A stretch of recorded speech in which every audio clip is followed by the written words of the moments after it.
Hello and welcome to Tech Dredge. One of the first videos I ever made was an overview of the Thermaltake Level 10 GT Snow Edition. Unfortunately, my equipment wasn't exactly state of the art at the time, so it's time to redo it, after using the case in my main workstation for over a year. Stay subscribed for awesome upcoming videos such as a test bench build log.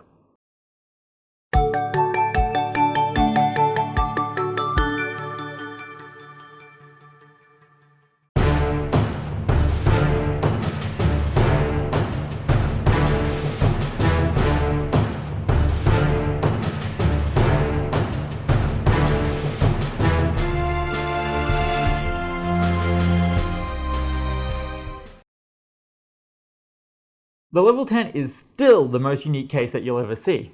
While many gaming cases are aggressive as all hell, the Thermaltake's compartmentalized modular design has purpose and functionality built into it. The right side is plain white steel with a Level 10 logo on the bottom right. This integrates beautifully into the rest of the case, which is plastic, though it's hard to tell. The plastic is very high quality, it won't fade over time, and is just to provide the aesthetic design. The structure of the case is very well put together steel. On the top, at the back, you have a removable mesh exhaust that clips off easily to reveal the 200mm RGB fan underneath. This fan is easily removable and replaceable with a radiator. The carry handle is fairly strong. It's strong enough to lift the case by itself, but I wouldn't trust it with a full system inside. It's also fairly awkward to actually carry the case with the handle. Closer to the front, you have more mesh with a pretty epic front I/O, 2 USB 3.0 ports, eSATA, and a fan and LED controller. The fan controller only controls the 3 included 200mm fans, but I don't doubt that you could mod it to control all of your fans. The LED controller allows you to change color modes between blue, green, red, flashing multicolors, and cycling between all colors. The I/O continues on the front panel of the case and includes an additional 4 USB ports with headphone and microphone jacks, as well as power and reset buttons and a hard drive indicator LED. The power button doubles as a power indicator LED. There are 4 5¼ inch bays, each with a mesh cover for optimal airflow. There's an additional 3.5 inch bay for a card reader and a barrel lock that locks the hot swappable hard drives into place. The lock on my case is non-functioning because the mechanism started to make a bad rattling noise after a few months of use, so I ended up taking it out, which was very easy to do. The front panel comes off, which shows a 200mm intake fan and a removable dust filter. I'd rather this dust filter be spring-loaded and accessible without taking off the front panel. On the left side is where things get really interesting. There's a Perspex window overlooking the CPU, a mesh side panel with a slot for the included headphone hanger, which I stole and mounted to my desk, and a big mesh intake concealing another 200mm fan. There's a lock to keep the door shut, useful at a LAN party I'm sure, and a lever which adjusts the airflow direction of the fan, a really cool little feature. There is a spring-loaded dust filter hidden in the big bulge. The hot swappable hard drive bays are at the front, and these are the greatest things on any case ever. Externally accessible hard drives should be mandatory on all cases. There are 5 drive bays here, and you simply press the button and pull to eject. The drive sleds are well built, if a little thin, and can support both 2.5 inch SSDs and 3.5 inch hard drives. For 3.5 inch drives, the sleds include vibration dampening rubber mounts, which is a nice little touch. The back of the case is more normal than the rest of it.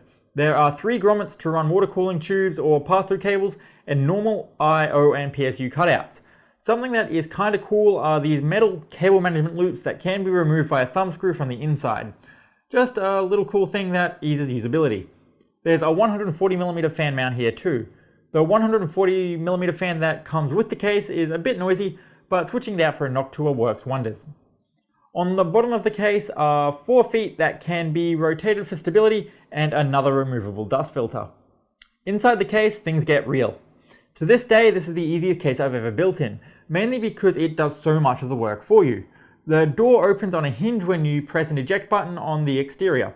The door then comes off easily when you lift it. The fan inside the door is cableless. There are contacts on the door and the frame of the case that allow the fan to work whenever the case door is closed. Very cool. All the case fans are actually powered off a single Molex connector.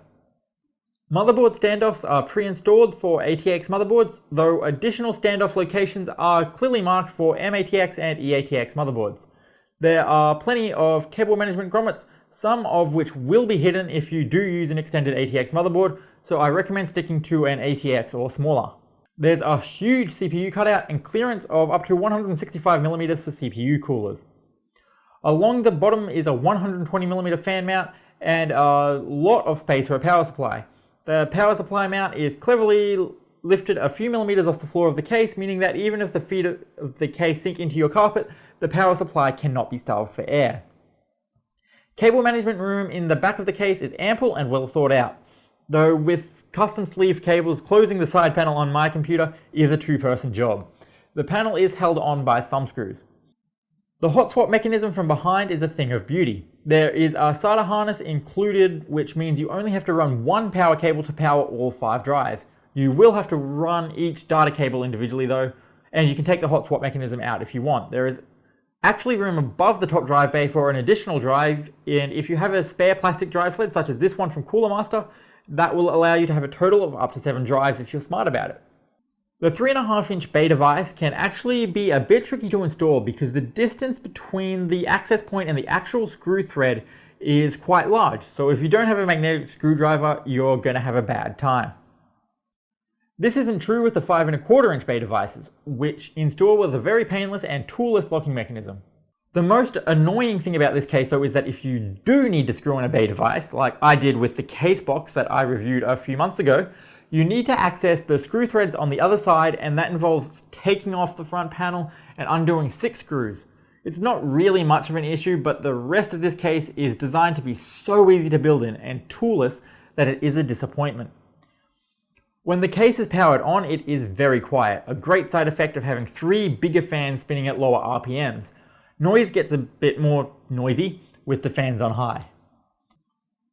The Thermaltake Level 10 still sets the benchmark for me for great PC cases.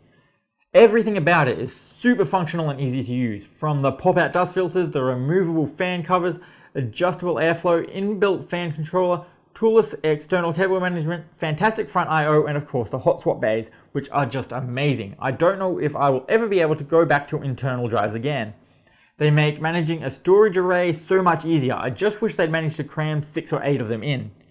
A lot of these features are available in other cases, but Thermaltake really pioneered it.